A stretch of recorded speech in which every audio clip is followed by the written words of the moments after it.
Good morning, St. Mary's. Good morning. Today, we continue our remembrance and celebration of the life of our teacher, coach, colleague, and friend, Melissa Graviss. Joining us today is Melissa's husband, Jim Farber, and his family and friends. Let's welcome them, please.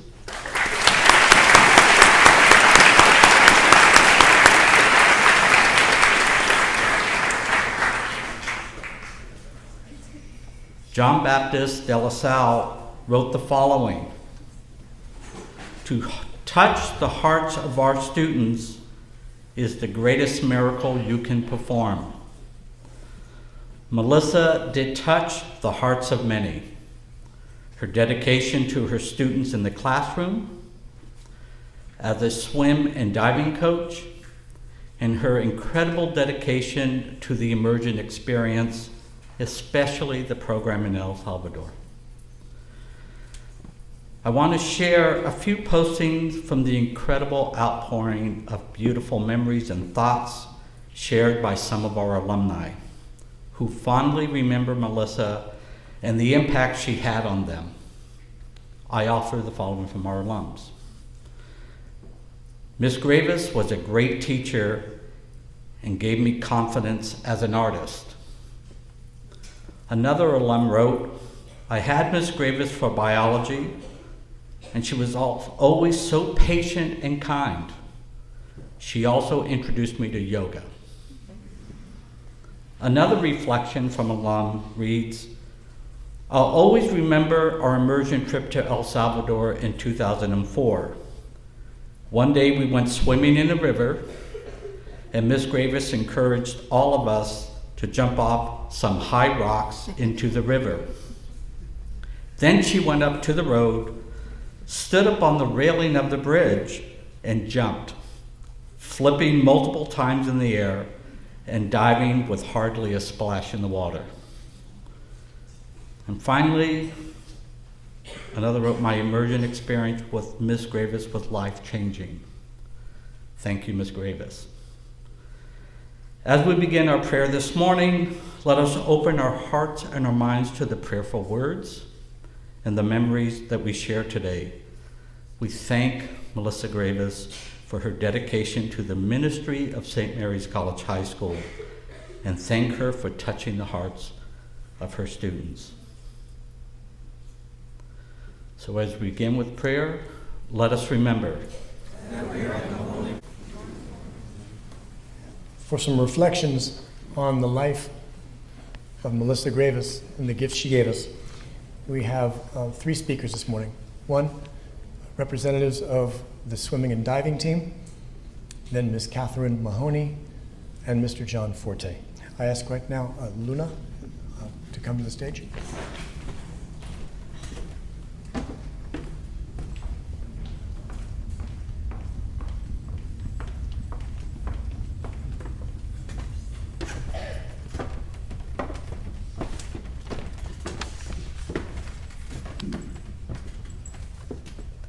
On behalf of all St. Mary's divers, past and present, we would like to thank and honor Ms. Graviss for the work she has done as our coach. Over the years, she has stuck with us through our many belly flops, splashes, and triumphs. Ultimately, she has touched each of our hearts in different ways. We remember her flying on the trapeze during trampoline training, bringing her dog, Turner, to the pool, and hearing her incredible adventures of growing up as a diver. It was such a blessing and a gift to have been coached by this wonderful example of a loving and caring person. We will forever be grateful. Thank you.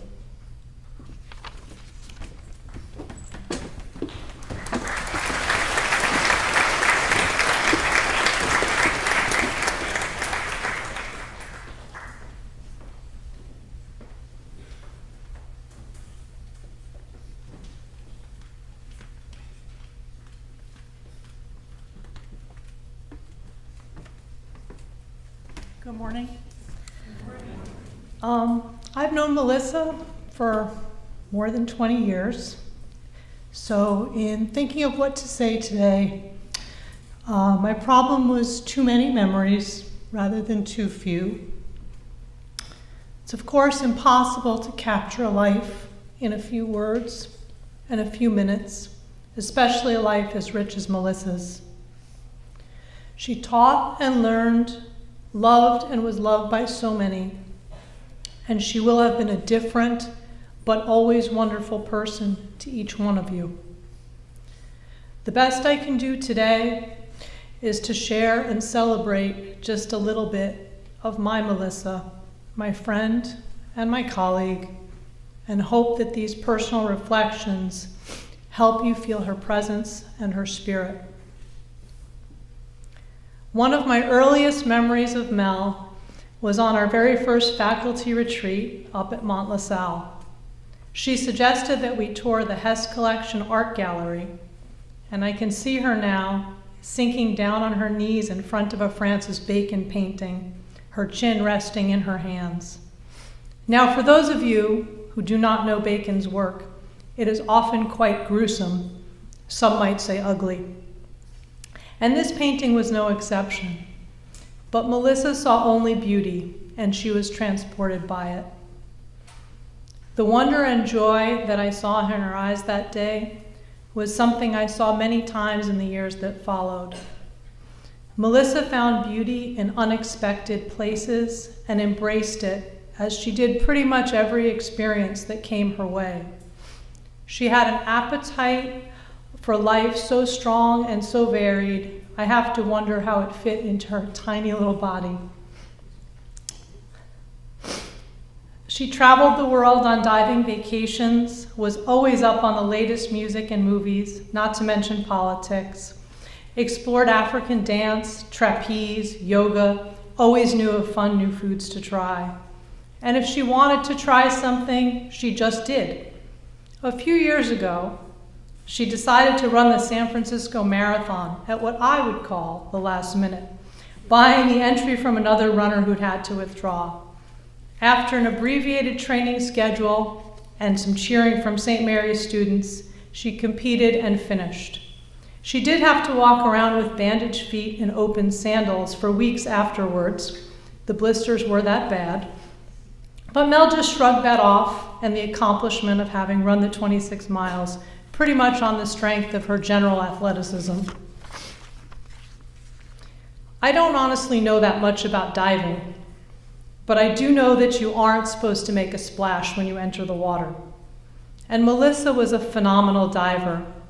She accomplished so much in her short life, but she preferred to do so quietly, cleanly, without making a splash.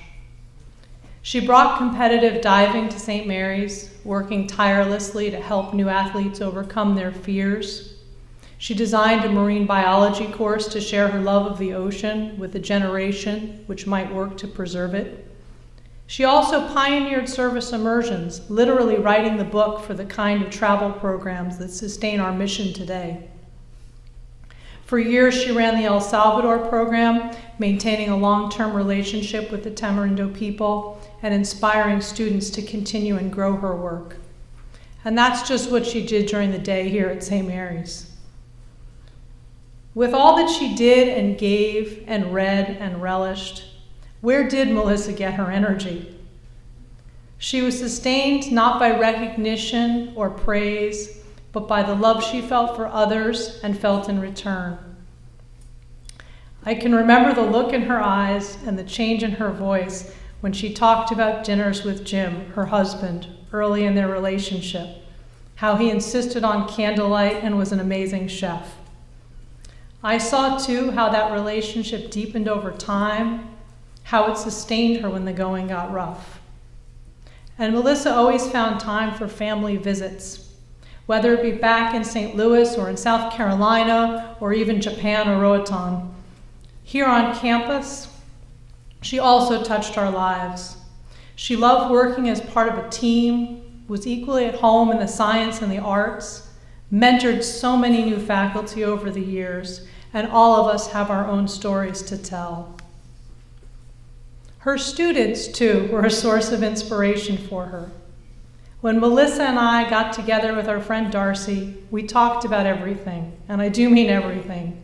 But we also talked about our students, not in the ways you might think, aggravation at incomplete assignments or plots for making our next tests harder, but about those moments of joy in your accomplishments. When Mel talked about you, her students, it was with pride and with love. She appreciated your intelligence, your humor, your willingness to give and to grow. Mel and I shared so very much over the years, from grad nights to our favorite girl talk songs, and so much girl talk. Car pulls up to the river for faculty retreat, Sharks playoff games, stories about our crazy hairdresser, the things that made us sad or mad, our love of 70s disco and the Get Down. I want this reflection to be so much funnier than it is. Lighter and freer, like Melissa herself, but Mel was Mel and I am me, and she was the funnier one. Memory is slippery, with events changing ever so slightly each time we remember or tell a story. When I look back, I'm sure I'm getting many of the details wrong. And yet, underneath it all, there is this fundamental truth. Melissa, fun, funny, generous, adventurous, and beautiful. I realize that for those of you who didn't know her, all of this may be difficult for you to connect to. Please just know that Mel would have seen the beauty in each one of you, that she would have wanted you to see that in one another and in the world, that she would have wanted you to wonder and to learn. And try to imagine her as I do, high up in the air, spinning and tumbling, happy and brave and unafraid of falling.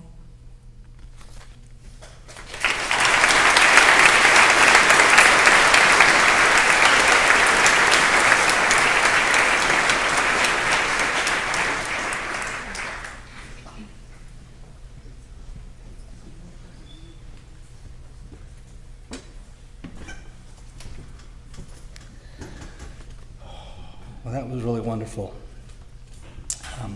Thank you for coming, family. Jim, thank you, community, for being here to celebrate Melissa's life with us. When she came to our community in '96, she really was a pioneer. We just sort of entered the world of being a coeducational institution, and she stepped up in a faculty of all these male and did wonderfully. And with that, she brought her sense of playfulness. You can see this characterized in all those yearbook photos of the last decades. Always wanting to sort of drop that Miss Graviss persona and adopt the playful Melissa that she was. Our department really depended on her. She was so organized, very creative, and she helped to develop the biology, the physiology, and her real love with marine biology curriculum. A philosophy of hands-on and minds-on really was how she sort of drove her lesson designs, to allow you the chance to have play and fun with learning. Your experience through that program to also gain experience in science. She believed in allowing her students to take on those multiple intelligences, all those ways that you can learn best, those modalities of using your sight and your creative side to try tasting things, to use your kinesthetic and your emotional sides to your learning. Her edible classroom projects, taking apart all the tables and doing a human circulatory system where you got to move through the vessels and arteries and veins. And then her service learning. I know with Ms. Harkness, they teamed up every year and really tried to bring the notion of a blood drive to the whole community to understand why we're doing this and the impact it has. Also really relied on her to be a supporting member for our new faculty. She was a wonderful mentor working with the new teachers within the department. And a real science geek. She definitely would sort of enjoy the chance to look at a bug or a critter that a student from her class would bring in to her. Also, she would track the weather systems and hurricanes, this incredible thermal blob off the coast of California. And that really was something she was passionate about following. She definitely followed many paths, right, in her time with us. And her experiences, to me, are like that union between water and air. For those taking chemistry, you might have already had this concept. But the notion that a liquid and a gas, what they have in common, they're fluid. Fluids can take on any shape, take on any form. They're not easily defined, and that's certainly my experience with Melissa. She was most at ease in this fluid world. You've heard about her experience as a diver. So sort of entering the water certainly was something easy and familiar to her. Being truly at home in the water, get to hear about her scuba diving experiences. Scuba allows you to sort of move within this aquatic world. You don't feel gravity. You can just sort of float around. This weightlessness, allowing her to soar with the manta ray and whale shark, or to hover above the seahorses. Summer and spring break offered adventures that she and Jim shared as they were globe trekking, giving her access to the beauty of not only the oceans, but the peoples and lands that they experienced together.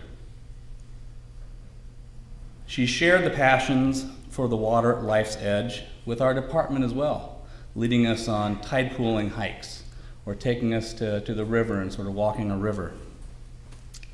She shared her passion with marine biology, studying, taking her classes down to Mahoney Bay Aquarium and studying those hypnotic kelp beds, mapping the diversity of the squishy invertebrates that live along the dock pilings.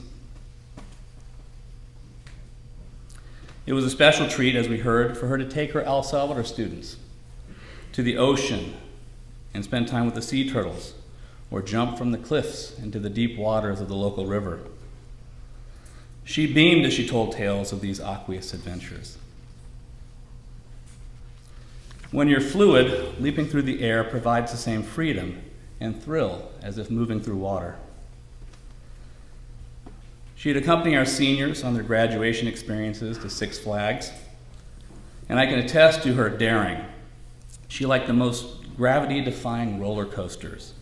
Miss G and I had to sort of tap out after doing full throttle down at Magic Mountain, but Melissa and Mr. Davis continued to race to even more dizzying thrills.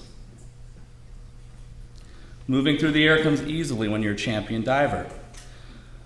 Roller coasters and springboard, trampoline offer a taste of flight, but Melissa found true joy while doing trapeze, soaring above the earth with the confidence to know the freedom from this heavenly place. In her words, "There is nothing like the feeling of flying through the air.